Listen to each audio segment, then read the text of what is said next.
할렐루야. 하나님은 저와 여러분 사랑하십니다. 우리 하나님 좋으신 하나님이십니다.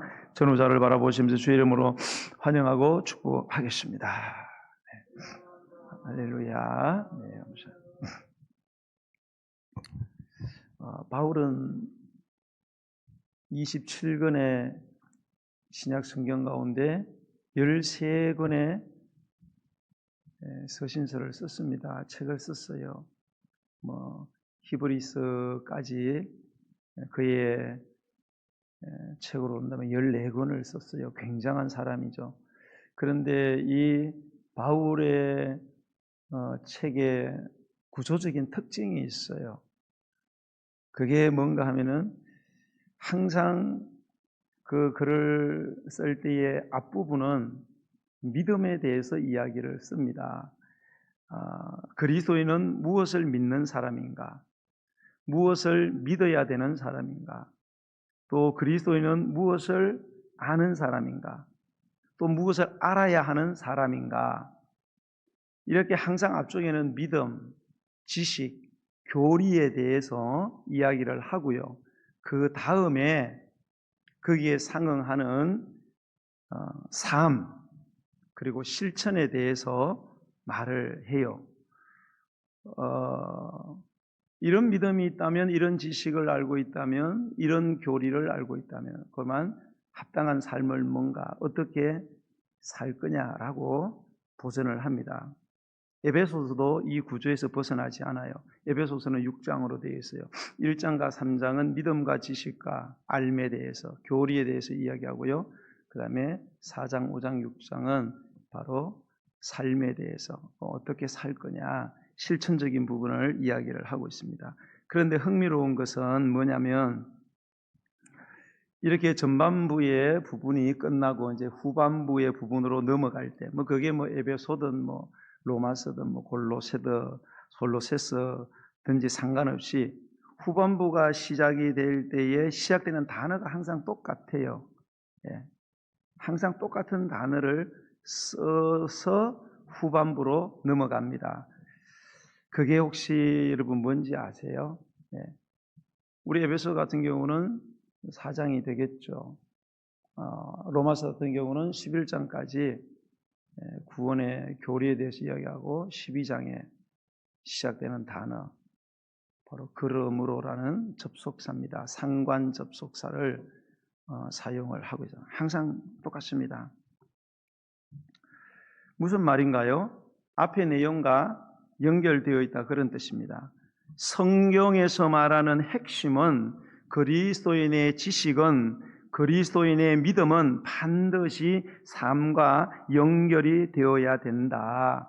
믿음 따로, 삶 따로, 지식 따로, 실천 따로, 이거는 절대로 아니다, 이 말을 하는 거예요. 그런데 중요한 것은 뭐냐 하면은 그리스도인의 합당한 삶을 살기 위하여 필요한 것은 우리가 애쓰고 노력하는 어떤 삶이 아니고 오히려 바른 믿음, 바른 지식이라고 말하고 있어요.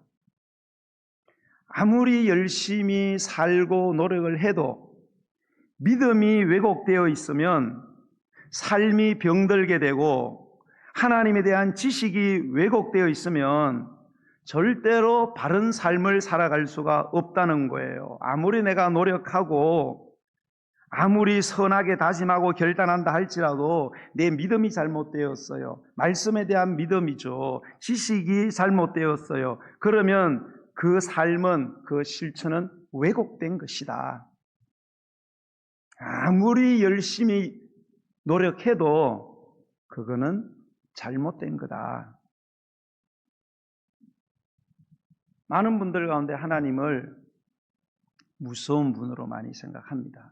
늘 몰래 카메라 들고 따라다니면서 좋은 것은 안 찍고 실수하고 잘못된 것들 찍어서 늘 책망하고 나무라고 진노하는 하나님.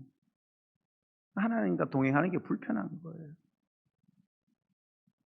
왜곡된 신앙입니다. 왜곡된 신앙. 하나님을 바로 못 배워서 그래요. 하나님을 제대로 배우면 절대 그럴 수가 없습니다. 여러분 만약에 여러분은 스스로 나는 무서운 사람이 아니고 나는 혼내는 사람도 아닌데 사람들이 나를 볼 때마다 당신 너무 무서워. 당신은 늘 혼내는 사람이야. 그러면 마음이 어떠시겠어요? 관계가 정상적으로 될까요? 그러므로 합당한 삶을 위하여 가장 필요한 것은 먼저 바른 믿음을 가지는 거예요. 바른 지식을 가지는 것입니다. 창세기부터 요한계시록까지 성경을 안전하게 건강하게 이해하는 몇 가지 중요한 방법들이 있습니다. 그 방법 중에 하나가 뭔가 하면은 각각의 성경이 기록된 그 당시로 돌아가서 그 상황 가운데에서 그 성경을 해석을 하는 겁니다. 이게 굉장히 중요합니다, 여러분. 여러분들은 창세기가 어떤 상황에서 쓰여졌는지 아세요? 창세기가 쓰여진 장소를 아십니까?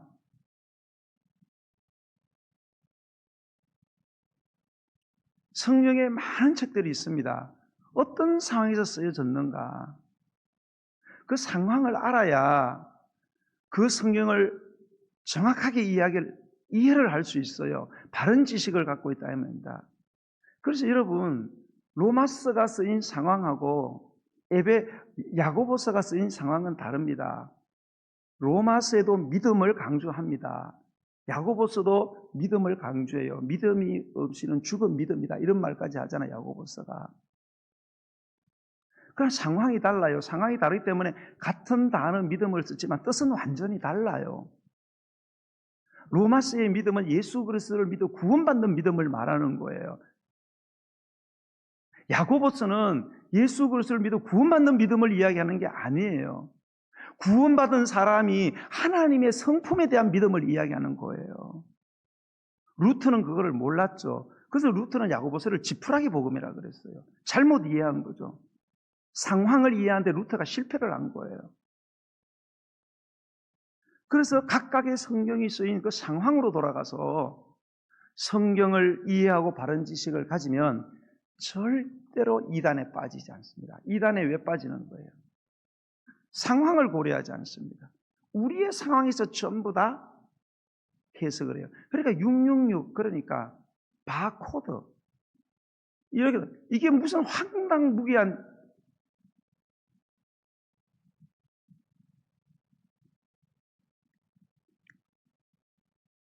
그래서 오늘 제가 하려고 하는 이야기는 뭐냐 하면 에베소서를 우리가 읽었잖아요. 에베소서가 어떤 상황 가운데 기록되었는지를 한번 간단하게 살펴보고요. 그 안에서 오늘 우리가 읽은 본문을 한번 우리가 들여다보려고 그래요. 여러분이 에베소서가 어떤 상황에서 쓰여졌는지를 오늘 이 시간에 귀를 쫑긋 세우고 잘 들으시고 이해를 한다면 오늘 3절의 말씀이 어마어마한 감동으로 다가옵니다. 다가옵니다. 전부 다 눈물 철철 흘려. 이 말씀. 우리는 그냥 1장 3절 그냥 읽고 지나가잖아요. 우리는 읽고 지나갈 수가 없습니다. 에베소서가 어떤 상황에 쓰인지를 안다면 이 3절 찬송하리로다. 하나님 곧 우리 예수 그리스도의 아버지께서 하늘에 속한 모든 신령한 복을 우리에게 주셨다는 이 말씀을 읽고요. 몇십 분을 머물러서 묵상을 할 수밖에 없는 그런 말씀이 되는 것입니다. 아무튼 이 바울이라는 사람, 에베소 바울이라는 사람은 원래 예수 믿는 사람 죽이는 사람이었어요. 그래서 자기가 죄인 중에 괴수다 이렇게. AD 32년경 예수님 출생하시고 32년경에 이 사람이 예수님을 만났습니다. 이때는 예수님이 이미 안 계신 때였고요. 부활하신 예수님을 다메섹으로 가는 그 길 도중에서 만나서 인격적으로 만나서 완전히 사람이 변화가 됩니다. 그 간증이 사도행전 9장에 나오지요. 그리고 갑자기 14년이라는 시간이 뻥 뚫려 있습니다. 14년이라는 시간에 대해서 기록이 없어요. 그리고 14년 지나고 AD 32년에서 14년 됐으니까 AD 46년이죠. 46년에 갑자기 뭡니까? 이방교회 안디옥 교회에 출연합니다. 그게 교사로 있었어요. 그래서 거기서 선교사로 부름을 받고 선교사 파송되는 장면이 나오고 있습니다. 24년 동안은 우리가 성경에 보면 근거가 약간은 있어요. 자기 고향 다소로 가고 아라비아 광야에 가가지고 14년 동안 자기가 만난 예수에 대한 신앙, 그리고 그 예수로부터 계시를 받습니다. 그래서 자기가 만난 그 예수에 대한, 예수님이 도대체 누구신가, 도대체 이분이 나를 만나러 온 이분이 도대체 누구신가, 내가 죽이려고 했던 예수가 누군가, 이거를 아라비아 광야에서 14년 동안을 하나님의 계시를 받으면서 완벽한 지식을 만들어냅니다. 만들어낸 게 아니죠. 하나님부터 계시를 받고 그를 묵상을 하고, 예.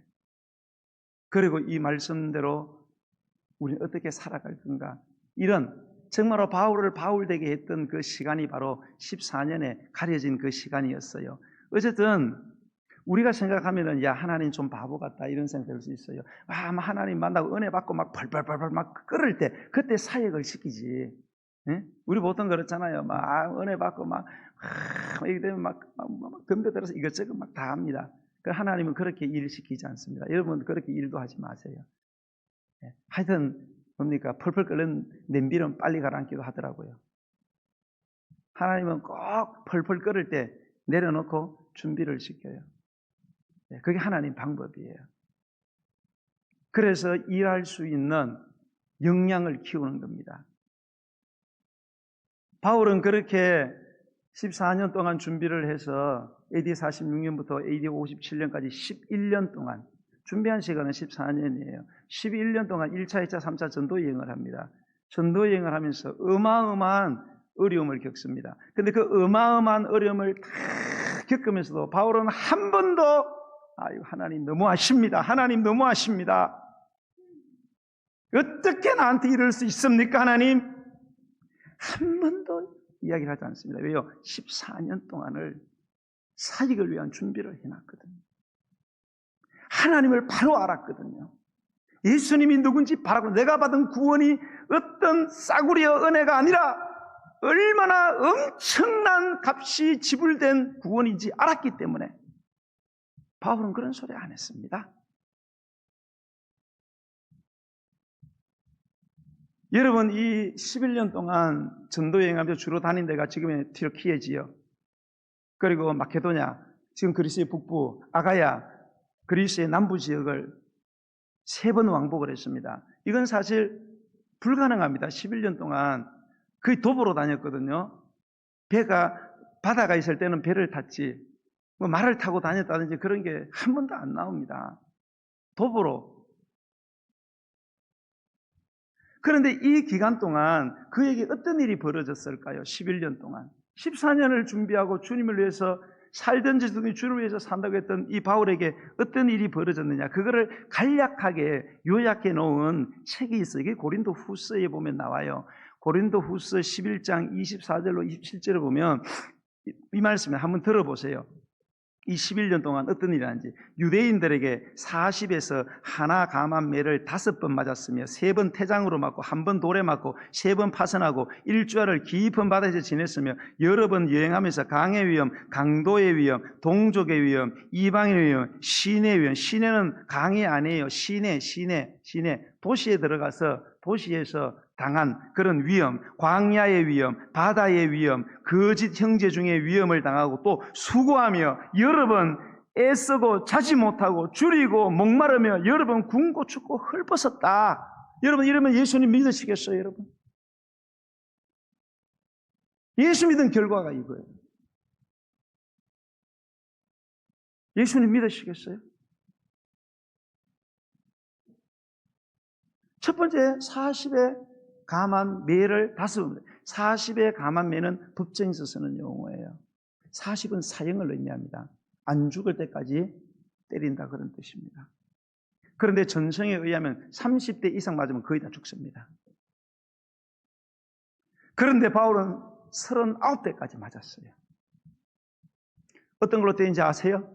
건강한 청년이 들기도 힘든 큰 나무를 가지고 그 힘으로, 중력의 힘으로, 무게에 실린 중력의 힘으로 그대로 때려버립니다. 다리 맞는 순간 다리 뼈가 부서집니다. 허리 척추가 박살이 납니다. 계속 때립니다. 계속 때립니다. 그 뼈가 어떻게 되겠어요? 완전히 박살이 납니다. 으스러져요. 완전히 뼈가루가 됩니다. 그거를 몇 번 맞아요? 5번 맞았습니다. 그 다음에 한 게 뭐예요? 태장을 3번. 태장은 넓은 널빤지로, 무거운 넓은 널빤지로 그대로 내리치는 겁니다. 40에 감한 매가 뼈를 박살을 내는 거라면 이 태장이라는 것은 사람의 살을 박살을 냅니다. 살갗을 완전히 박살을 해서 너덜너덜하게 만듭니다. 피가 철철 흐릅니다. 살점이 다 떨어져 나가요. 그거를 몇 번? 그거를 3번을 맞았습니다. 여러분, 뼈가 부러져서 다시 붙는데 시간이 얼마나 걸릴 것 같아요? 여러분, 뼈 부러지시면 여러분 보통 치료받으면 1, 2주 만에 낫죠? 한두 달 만에 낫나요? 자, 뼈가 빠스러졌어요.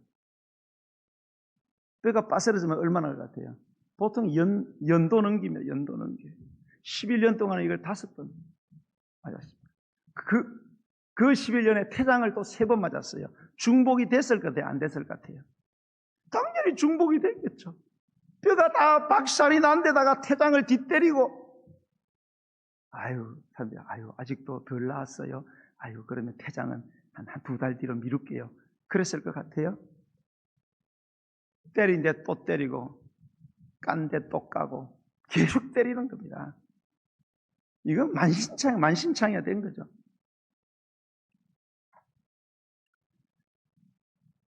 그리고 한 번 돌에 맞아 1차 전도대 루스드라에 갔을 때였어요. 유대인들이 얼마나 악한지 돌로 이 바울을 때는데, 여러분, 돌로 친다는 거는 요만한 돌로 치는 게 아니에요. 애들은 요만한 돌로 치고 어른들은요 이만한 돌을 갖고 옵니다. 그리고 돌로 때려서 쓰러지잖아요. 그러면 돌을 찍어버립니다. 이렇게 찍어버려요. 온몸을 찍어버립니다. 그래서 바울이 거기서 절도를 했어요. 사람들이 다 죽었다고 생각했어요. 죽었다 이놈, 성 밖에 쓰레미 더미에 던져라. 그래 던졌습니다. 하나님 살려주셨어요. 여러분, 사람들은 바울이 병을 갖고 있는 것에 대해서 많은 신학자들이 연구를 했습니다. 그것 때문에 바울이 3번 간절히 기도했다. 40일 기도를 3번 했다는 거예요. 왜? 그것 때문에 목회가 안 되는 거예요. 목회가. 많은 신학자들은 처음에는 안질이라고 생각했어요. 예수님 만날 때 강한 빛을 봐가지고 나중에 아나니아에게 안수할 때 비늘이 벗겨졌거든요. 눈에 병이 생겨도 이래 생각했어요. 지금은 그렇게 안 봅니다. 거의 다 간질로 봅니다. 간질. 왜 그런가 하면 루스드라에서 돌을 말 때 머리를 맞아가지고, 간질이 뭐예요? 뇌에 문제가 생긴 거 아닙니까? 뇌에 문제입니다. 그래서 머리를 맞아가지고 뇌가 터지고 뇌가 병이 들어가지고 미친 병 걸립니다. 그러니까 여러분, 목회가 되겠어요? 막 설교하다가 막 거품 물고 막 이러는 거예요. 오죽 답답했으면 하나님 앞에 40일 금식 차원에 해당되는 기도를 3번이나 했겠습니까? 하나님 그러면 안 되는 거 아니에요? 하나님 그러시면 안 되잖아요. 예수님도 양심이 계시다면 그러시면 안 되는 거 아닙니까? 배가 3번 파손했어요. 박살났다 이 말입니다. 여러분, 만약에 배를 타고 가다가 배가 한번 박살난 적이 있어요. 아니면 비행기 타다가 비행기가 이상 착륙을 한다든지, 아니면은 막 날개에 불이 나가지고 불 시작했는데 겨우 살아남았어요. 비행기 타시겠어요? 비행기 타시겠습니까? 트라우마라는 게 있잖아요. 바울은 계속 탑니다. 계속 타는 거예요. 배를 계속 타는 거예요. 그래도 왜? 복음을 전해야 되니까. 그러면서 고린도후서 11장에 보면 그 뒤에 계속해서 3번 파선하고 1주야를 깊은 바다에서 지내고, 여러분 여행하면서 강의 위험, 강도 위험, 동쪽 위험, 이방의 위험, 시내 위험, 광야 위험, 바다 위험, 거짓 형제 중에 위협, 수고하고 애쓰고 여러 번 자지 못하고 줄이고 목마르고 여러 번 굶고 춥고 헐벗었다. 입을 옷도 없어요. 입을 옷도 없어요.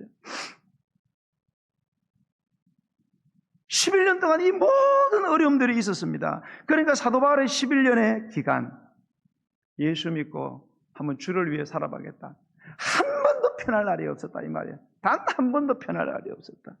인간이 감당할 수 없는 극한의 고통과 거절과 수치와 아픔을 경험한 거예요. 그럼에도 불구하고 사도 바울은 단 한 번도 물러나지 않았어요. 그리고 이 기간 동안에 바울이 개척한 교회가 8곳이 넘어요. 8곳이. 이거 거의 불가능하죠. 두들겨 맞으면서 다리가 부러지고 몸이 깨지고 머리가 깨진 상태에서 11년 동안 복음을 전한 거예요. 교회를 세운 거예요. 계속해서 그는 복음을 전하는 것입니다. 그래서 이 사도 바울을 연구하는 신학자를 보면 사도 바울은 평소에 걸을 때 성경에 보면 뭐 말을 탔다 이런 말이 없잖아요. 다 도보로 걸어서 갔어요. 근데 정상적으로 걸었을까 바울이? 바울이 정상적으로 걸었을까요? 뭐 그렇겠죠. 뼈가 다 부러졌는데. 그래서 이렇게 걸었을 거라고 생각합니다. 그렇게 걸어서 11년 동안을 튀르키예 그리스 북부 남부를 배를 타고 다니면서 복음을 전했다. 그렇게 11년을 하고 AD 57년경에 그가 전도여행 다 마치고 예루살렘에 복귀합니다. 물론 목적 가운데 하나는 이때까지 이방 전도여행한 거 보고하러 올라갔어요. 그런 마음만 있겠어요. 아이고 좀 쉬어야지. 이젠 좀 쉬어야 되겠다. 아이고 좀 예루살렘 병원에 가가지고 이제 진찰도 좀 받고 좀 찢어진 것 좀 꿰매고 좀 수술도 좀 받고 좀 쉬어야지. 그런 소원이 왜 없었겠어요? 근데 아세요 여러분, 사도행전을 보면 예루살렘에 갔을 때 가자마자 붙잡힙니다. 왜요? 거짓 누명을 씌웁니다.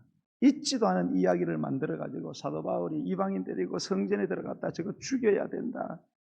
예수님도 그랬죠. 예수님 십자가에 못 박혔을 때 거짓 증인을 만들어냅니다. 아주 악한 사람들이죠. 그래서 예수님이 이런 이야기를 했다 저런 이야기를 했다 자기들끼리 말이 안 맞는데도 예수님을 죽이려고.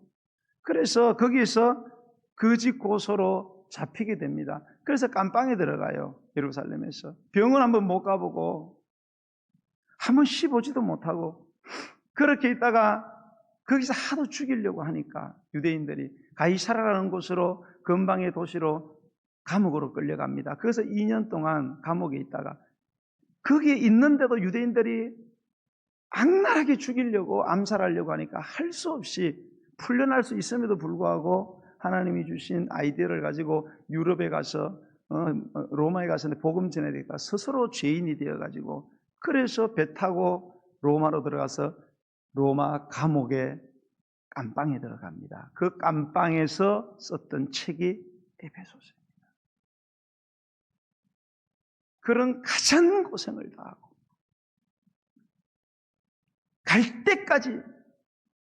내려갈 때까지 내려가서 처참한 인생의 비참한 상황에서 쓴 책이 에베소서다 이 말입니다. 억울한 누명 쓰고 다리가 여전히 부러져 있고 깨어져 있고 살이 너덜너덜해지고 여러분 너덜너덜한 살에 이런 옷 입으면 어떻게 돼요? 쫙 달라붙잖아요. 옷 벗으면 어떻게 돼요? 막 쩍쩍 막 떨어집니다. 자신의 처참한 상황 가운데서 에베소 교회의 문제를 듣고 에베소를 기록을 합니다. 그래서 오늘 1절, 2절은 간단한 인사말이에요. 간단한 인사말을 하고 3절부터 사도 바울이 하고 싶어하는 그런 가장 중요한 말을 하기 시작합니다.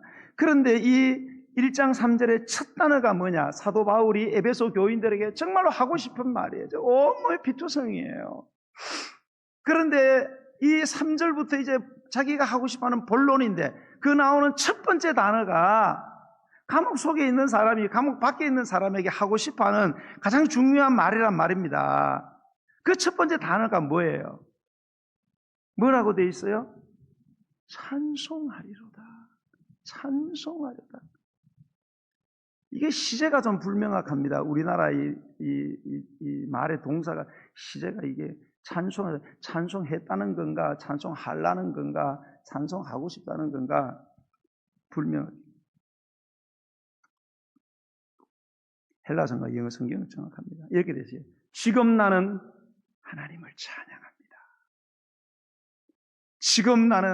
지금이 어떤 때입니까? 다리 다 부러지고 예수 믿는다고 주를 위하여 죽도록 충성했더니 다리 다 부러지고 피투성이 되고 엉망진창되고 하루도 편할 날이 없는 지금 나는 하나님을 찬양합니다.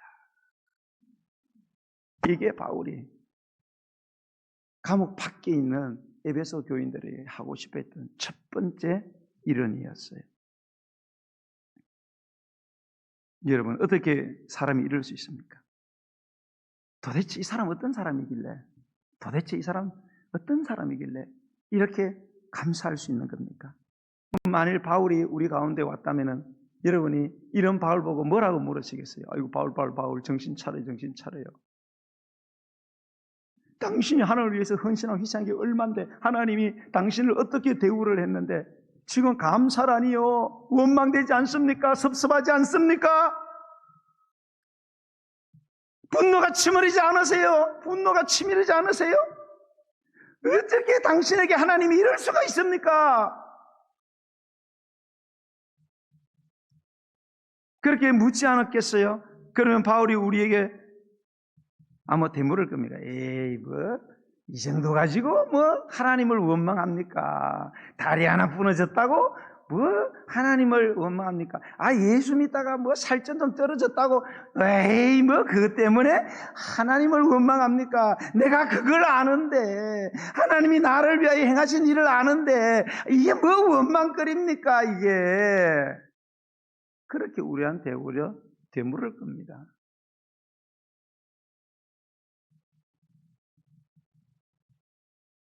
여러분, 도대체 사도 바울로 하여금 이런 상황에서도 낙심하지 않고 뒤로 물러나 침륜에 빠지지 않고 어떻게 하나님을 찬양할 수 있도록 도대체 이걸 만든 게 뭐냐? 바울을 어떻게 이렇게 도대체 뭐가 바울을 이렇게 바울되게 했는가 하는 것입니다.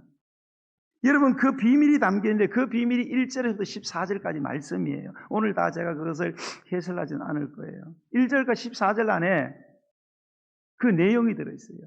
내가 1절과 14절 안에 내가 이걸 아는데 어떻게 내 다리 하나 부러졌다고, 내가 병이 걸렸다고, 내가 예수 믿다 이런 꼴 당했다고, 수욕당하고 수치당하고 이랬다고, 에이, 어떻게 내가 하나님 원망해요? 그건 제정신이 아니지. 1절과 3절에서 14절의 이 말씀은 사실 되게 어려운 본문이에요. 우리나라 성경은 12절로 되어 있지만 원문은 한 문장으로 되어 있어요. 해석이 되게 어렵습니다. 그러나 이거를 건강한 방법론으로 해설을 하면은 이래요. 1절에서 6절까지 후령구 중심으로 이걸 나누는 거예요. 후령구가 6절에 보면 나와요. 6절에 뭐라고 되어 있어요? 끝에 그의 은혜의 영광을 찬송하게 하려 함이라. 12절에 보면은 그의 영광의 찬송이 되게 하렵니다. 14절은 그의 영광을 찬송. 이 후령구가 나와요. 후령구를 중심으로 세 부분을 딱 나누면 어떤 내용이 나오느냐? 앞에 1절에서 6절까지는 성부 하나님이 우리를 구원을 위해서 하신 일, 7절부터 10절까지는 성자 예수님이 우리를 위해서 하신 일, 13, 14절은 성령 하나님이 우리의 구원을 위해서 하신 일. 여러분, 구원 그러면 우리 뭔 생각? 십자가만 생각하죠. 여러분, 우리의 구원은 십자가 예수님의 십자가만 한 게 아닙니다. 성부 하나님, 여호와 하나님, 성자 하나님, 예수님, 성령 하나님 보혜사가 천지 창조를 할 때에 자기들의 모든 능력, 모든 권세, 모든 권능, 모든 아름다움, 모든 고귀함을 전부 다 쏟아내어서 천지 만물을 창조한 것처럼 우리를 구원할 때도 이 세 분 하나님께서 당신의 모든 능력, 권능, 영광, 존귀, 지혜, 아름다움을 전부 다 쏟아 부어서 우리를 구원하셨다는 거예요. 우리가 뭔데? 우리가 그렇게 대단한 존재입니까? 여러분, 그렇게 대단한 존재예요? 아니잖아요. 우리는 원래 이렇게 구원받아야 돼요. 하나님이 천사고, 야, 천사 777번, 저 이우영이, 저 인간 같지 않은 놈, 저거 구원해. 구원 안 할 수는 없고, 자, 구원해. 저거. 야, 1000번, 야, 팔뚝에 저 암흑에, 저 어느 집사, 저 인간 같지 않은데, 저 그래 구원을 받아야 되지 않겠니? 구원해. 원래 그렇게 우리 구원받아야 돼요. 그것도 감지덕지예요. 우리의 구원은 그렇게 이루어진 게 아니에요. 성부 하나님, 성자 하나님, 성의 삼위일체 하나님 머리를 맞대고 고민을 하고 자기들이 갖고 있는 모든 능력, 지혜, 권세, 아름다운 존귀함을 전부 다 쏟아부어서 야, 저거 이우영 목사 구원해야 된다. 저거. 이우영 목사 구원해야 된다. 한쪽에서 아무 권사 구원해야 된다. 구원해야 된다. 저거 구원해야 된다. 저 그냥 두면 지옥 간다. 저 그냥 두면 지옥 간다. 저거 우리가 반드시 저 구원해야 된다. 그 이야기 하고 있는 거예요.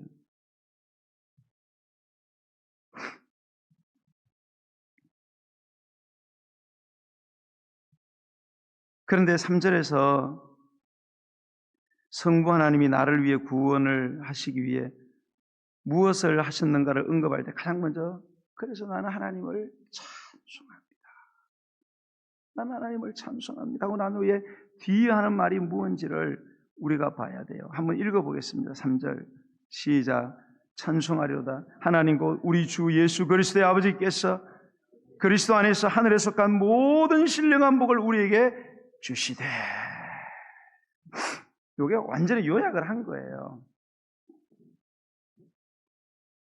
우리 주 예수 그리스도의 아버지 성부 하나님이 그리스도 안에서 하늘에 속한 모든 신령한 복을 우리에게 주시되. 주시되 이것도 시제가 불명확해요. 뭐 줬다는 건지 주실 것인 건지 주고 계시는 건지 원어에 보면은 정확하게 나와 있어요.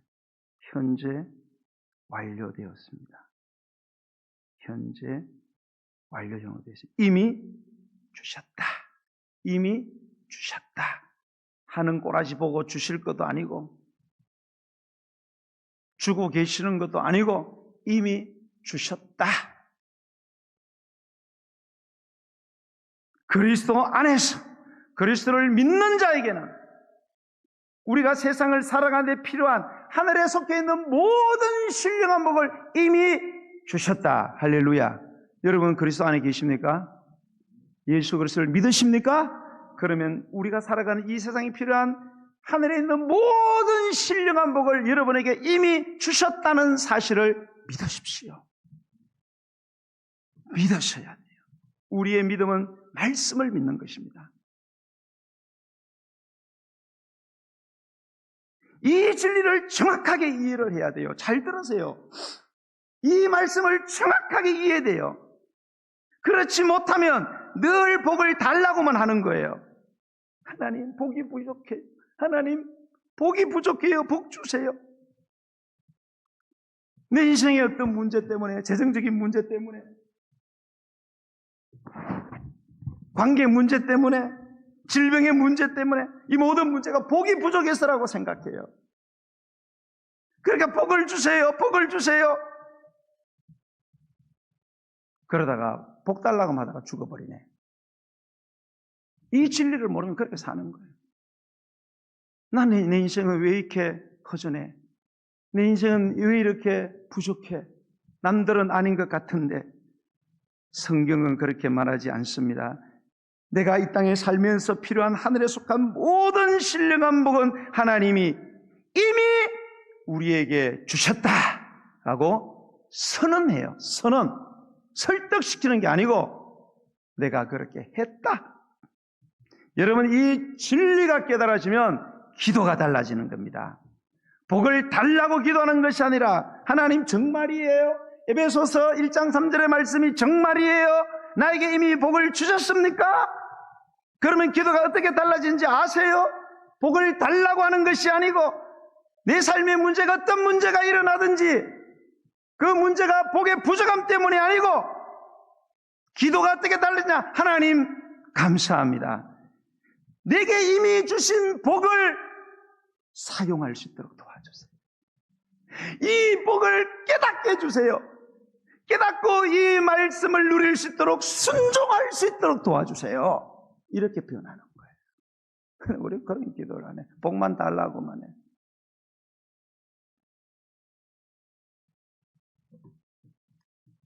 그럴 리 없다. 복은 무슨 복이여. 내 꼬라지를 봐. 작년에 남편 죽었지. 올해 내 자식 죽었지. 무슨 복은 복이야. 나같이 형편없는 인생 어디 있어. 나같이 기구한 인생 누구야. 나와봐. 예수 믿고 죽도록 새벽 기도하다 넘어져서 고관절 깨지고 죽으라고 충성이 돼 관절만 아파. 나처럼 기구한 인생 있으면 나와. 여러분 그러지 마세요. 그러지 말라니까요.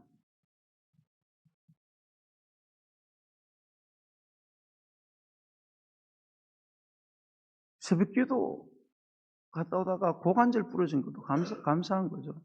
신실하게 믿은 그리스도 가운데는 새벽기도 나오다가 차 타고 가다 정명 충돌해서 천국 직행한 사람들도 많습니다.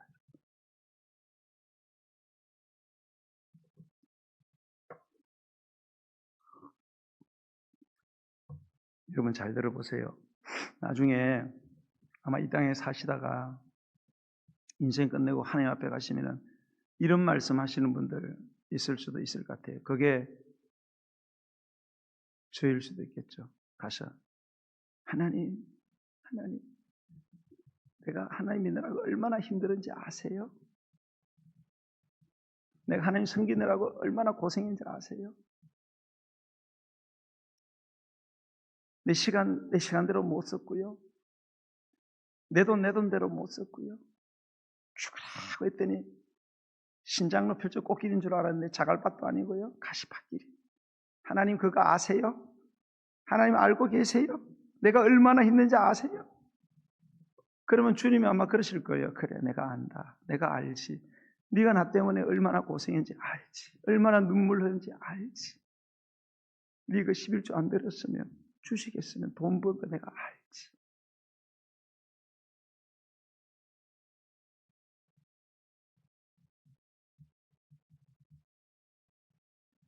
그래서 내가 너에게 필요한 하나님의 신령한 모든 복을 너한테 줬잖아 내가. 그래서 나한테 다 줬잖아. 그렇게 힘들다 그러니까. 힘들까 봐. 힘든 거 알고 다 줬잖아. 근데 왜 사용을 안 해? 왜 사용을 안 해? 왜 믿지를 못해? 믿고 깨닫고 순종하지. 아마 그러실걸요? 하나님 머리 때리면서 아이 그래 아우 내가 바보야. 아유 내가 너무했지.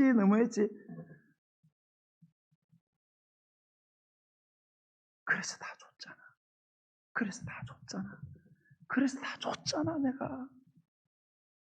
그게 사용을 안 해.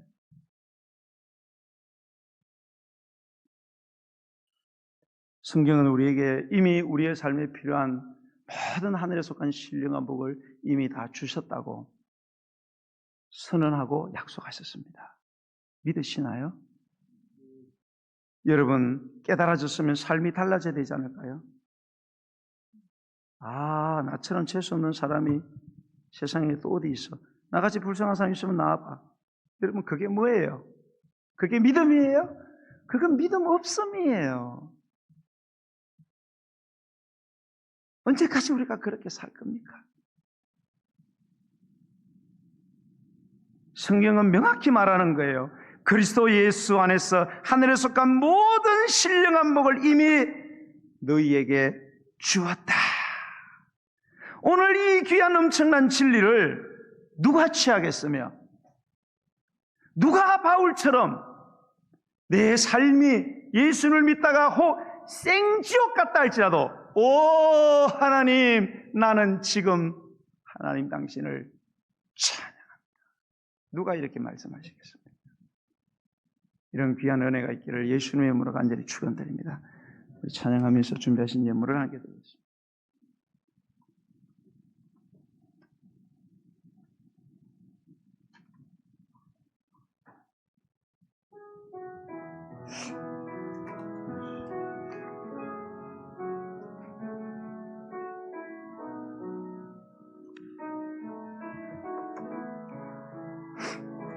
날마다 숨쉬는 순간마다 내 앞에 어려운 일 보내 주님 앞에 이 몸을 맡길 때 슬픔 없네 두려움 없네 아멘 아멘 주님의 그 자비로운 손길 항상 좋은 것 주시도다 사랑스레 아픔과 기쁨을 수고와 평화와 안식을 날마다 주님 내 곁에 계셔 자비로운 날 감싸주시네 아멘 주님 앞에 이 몸을 맡길 때 힘주시네 위로함 주 어린 나를 품에 안으시사 어린 나를 품에 안으시사 항상 평안함 주시도다 내가 살아 숨을 쉬는 동안 살피신다 야 인생의 어려운 순간마다 인생의 어려운 순간 주님의 약속 생각합시다 주의 약속 생각해보네 내 마음속에 믿음 잃지 않고 내 마음속에 믿음 잃지 않고 말씀 속에 위로를 주님의 도심을 바라보며 주님의 도심 바라보며 모든 어려움 이게도다 흘러가는 순간순간마다 주님 약속 주님의 도심을 바라보며 주님의 도심 바라보며 모든 어려움 이기도다 흘러가는 순간순간마다 주님 약속 새겨봅니다. 오늘 에베소 1장 3절의 말씀은 하나님의 선언이고 약속입니다. 여러분 왜 우리의 삶에는 여전히 주님을 찬양하지 못할까요? 하나님이 우리에게 베푸신 그 놀라운 은혜 우리 주신 하늘의 모든 신령함을 이미 받았다는 이 말씀에 대한 믿음이 흔들리고 있는 것입니다. 저와 여러분의 삶이 어떻습니까? 힘들지요? 눈물이 나고 울음이 터지고 염려가 되고 잠이 오지 않고 약을 먹어야 견딜 수 있는 그런 삶입니까? 여전히 하나님을 찬양하십시오. 그분이 저와 여러분을 위하여 행하신 일을 기억하십시오. 그분이 온 영광과 지혜와 존귀함을 다 쏟아부어서 저와 여러분을 구원하고 여러분을 돌보고 계신다는 사실을 믿으시기 바랍니다. 그리고 어떤 삶이 내게 다가오더라도 두 손을 들어 하나님 나는 지금 당신을 원망하는 것이 아니고 의심하는 것이 아니고 찬양합니다. 이런 믿음으로 이제는 살아갈 수 있는 성숙한 믿음의 사람이 되게 달라고 우리 존귀하신 주님의 이름 세 번 부르고 기도하겠습니다. 주여 주여 주여 할렐루야 할렐루야 할렐루야 찬양과 영광과 존귀와 권세와 우리의 모든 예배를 받아 합당하신 하나님 아버지 은혜와 사랑을 감사합니다. 사도 바울은 예수님을 만나고 이 평생을 편할 날이 없었고 죽음의 사실을 돌아다니며 아버지여 억울하고 고통하는 온몸이 아버지 하나님이여 깨어지고 부서지는 그리고 감옥에 아버지 하나님이여, 내가는 처참한 인생을 살았지만 그러나 아버지 하나님이여, 감옥 밖에 있는 자유하는 에베소 교인들을 향하여 나는 지금 하나님을 찬양합니다. 나는 지금 하나님을 이 감옥에서 찬양합니다. 왜냐하면 성부와 성자와 성령이 나의 구원을 위하여, 구원받은 이후에 나를 위하여 행하신 일들을 생각하며 나는 찬양할 수밖에 없습니다. 아버지가 내가 어떻게 하나님을 원망합니까? 내가 어떻게 하나님을 원망할 수 있습니까? 딸이 하나 부러지고 인생의 문제, 재정의 문제, 관계의 문제가 생겼다고 어떻게 내가 하나님께 섭섭한 마음을 가지고 하나님을 원망할 수 있겠습니까? 나는 지금 하나님을 찬양합니다. 이 믿음으로 살아가게 하여 주시옵소서. 이 은혜로 살아가는 자들이 은혜에 합당한 예물을 바쳐드립니다. 주님은 아시는 줄 믿습니다. 11조를